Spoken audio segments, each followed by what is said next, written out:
that's right. You got banned. At one point, they said the PSA, which was the governing body of all professional squash, except for this little PST tour, said no players that play PST are allowed to play PSA.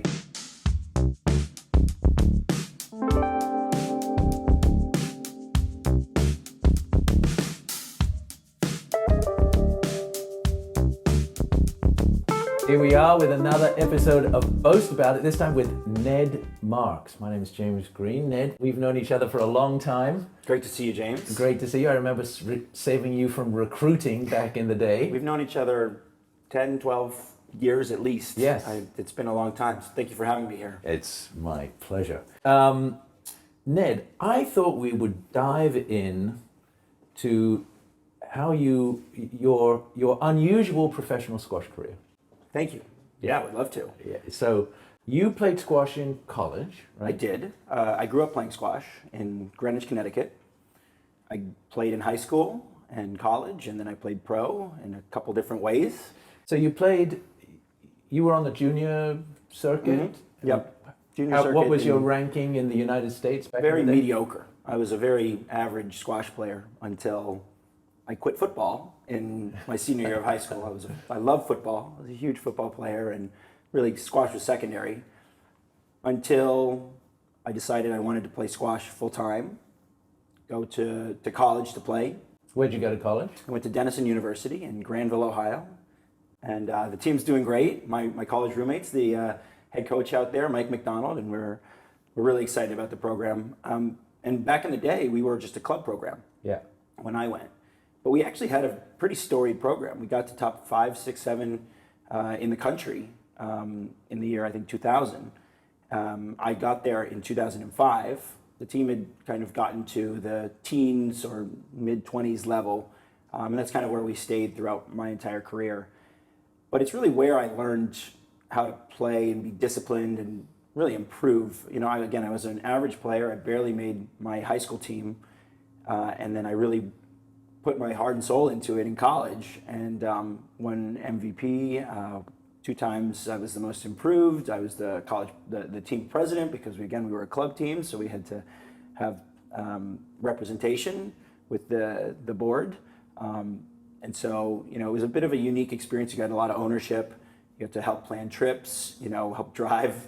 Normally do that in college. And so it was like a really great way for me to feel a lot of ownership and power about my squash career. So then I graduated 2009, terrible economy, and didn't really have any idea what I want to do with my life. And I decided I would just play pro. I'd gotten to a good level. And you chose an interesting route to playing pro, right? You didn't go on you didn't do the PSA. I did start on the PSA.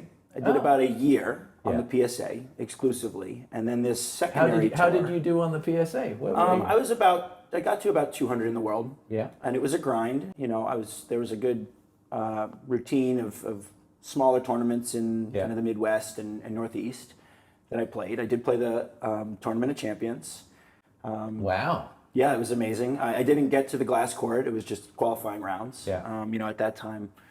And still, the players are just top level, and I couldn't quite compete at that level to get onto the main court. But yeah, I played a bunch of tournaments until this secondary tour, the PST, the Pro Squash Tour, came around. And tell us about that. So who started it? What were they think? What was the idea behind the Pro Squash Tour, which has come and gone? It has come and gone. So for those who don't know, the Pro Squash Tour was probably call it 2010 to 2014 or something like that.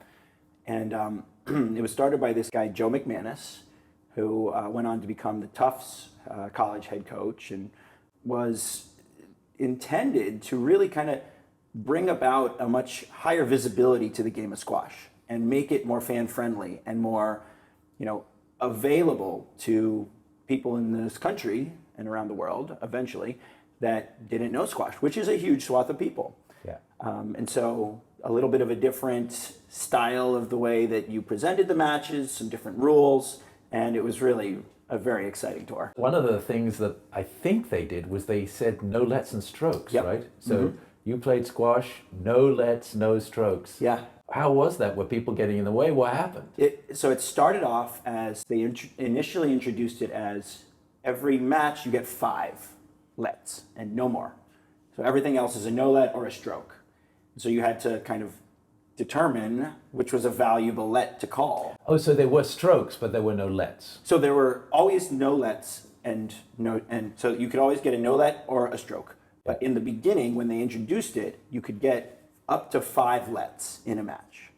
That eventually went away, where it just became no let or stroke. Those are the only options. And it changed the game. It really did. I mean, I look back at the 2010 time period, and you had, I think it was Canary Wharf, Willstrup versus Nick Matthew, a 2-hour-long match, and it just goes on and on and on. And those guys, in fact, in a really neat way, over COVID, came back and analyzed the footage of that match, and they said, that was 2020 when they analyzed it. They said, oh, 2010, you'll get away with that. In 2020, no way. There's no way that that's a let anymore. And so I attribute it to the visibility that came from the PST that, we really need to change the way that we ref, because a lot of times it's like, it's very confusing. Why is this a let? And common people don't really understand that in general, but just playing the match, you become much more invested in playing a solid, real game of squash by not having to worry, okay, I can just get a let out of this. Got it. Was there any bad outcome to that, or? There were growing pains. I remember reffing a match in Albany between John White and I believe it was Bradley Ball. Well, that's right, because the PST got all of these guys who had retired from the PSA. So like John White was playing. Yeah, Who Terry else? Linku, David Palmer, Bradley Ball. There were some great players on the tour. YL Hindi. So a lot of people who were about retiring or at that age, extended their careers with the PST. Yeah. And it was really exciting. But there were definitely some growing pains because a lot of these guys spent 15, 20 years on tour, one way of playing, and then they had to adjust. And so they weren't really used to that. And it became good and bad. Ultimately, in the end, I think it was really good. But there were certainly times where it got contentious on court. I can imagine. And you were pretty highly ranked in that little thing. What was your highest ranking? 4th. Yeah. And so fist bump. Boom. Thank you. 4th in the Fourth in world. the entire PST. Exactly. I'd say that was an outcome of having played all the tournaments and accruing all the points that I could. Whereas, you would have players who didn't play as many. But I got to go to the World Championships in Detroit and played against John White and YL, and it was just a phenomenal experience. I also played Terry Linku. I played David Palmer. So I don't think I would have gotten that opportunity if I hadn't joined the PST. Yeah. It's not here with us anymore. Well, what caused its demise? That's a great question. I think I would defer to Joe to answer that. But, there was a strife between the PSA and the PST. Oh, that's right. You got banned. At one point, they said the PSA, which was, the governing body of all professional squash, except for this little PST tour, said no players that play PST are allowed to play PSA. And at that point, I had been playing PST for maybe 6 months, and I had just taken a job as the head coach at St. Luke's School.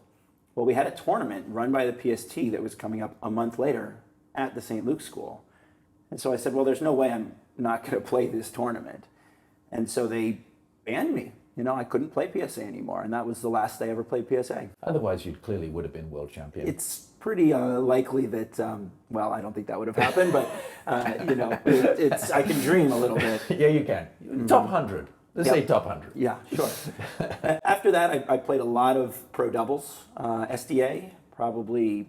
You're still 10 doing years. some of that, right? Very on the side. Yeah. So I actually have my first SDA tournament of the season. It is April right now, so season's ending, but it's going to be next weekend at the R&T in New York. And I played that at my peak. Probably I played 10 tournaments a year for 8 to 10 years. And then in the last 5 years, I'm 38 now, I probably played, 2 or 3 tournaments a year. Right. You counting our Bermuda tournament in that? Yeah, sure, absolutely. Everyone who doesn't know, there's a great tournament in Bermuda this June, and James and I will be on a team. Yeah. The prize money is pretty minor, I would say. In I'd fact, say you have to pay. the to play. prize is having a fantastic time in Bermuda. That's right. We'll go sailing. We'll take a catamaran out. We'll have a great time. We will have a great This time. is a tournament that we used to do once a year for, I don't know, 8 to 10 Yeah, years. we started, it's true, we started the Bermuda tournament in 2008, and we did it all the way through to 2019, and then 2020 we couldn't do it for pandemic reasons. Yep. And this is the reboot, so it's exciting. I'm so excited. I'm so excited. Bermuda is an amazing place. So normally we would make this boast about it longer, because you've got lots of exciting things. You've got a whole career at Microsoft. I'm sure you got through everything that you needed to. But you said that you'd like to analyze a match with us. Absolutely. And so I thought that it would be interesting to break this boast about it into two halves. So this wraps up the first half. And so thank you, Ned, for being on Boast About It. Thank you for having me. I appreciate it. And now we're going to go, and I'll put the link in the comments below, and I'll tag it to the end of this video. We're going to do a match analysis.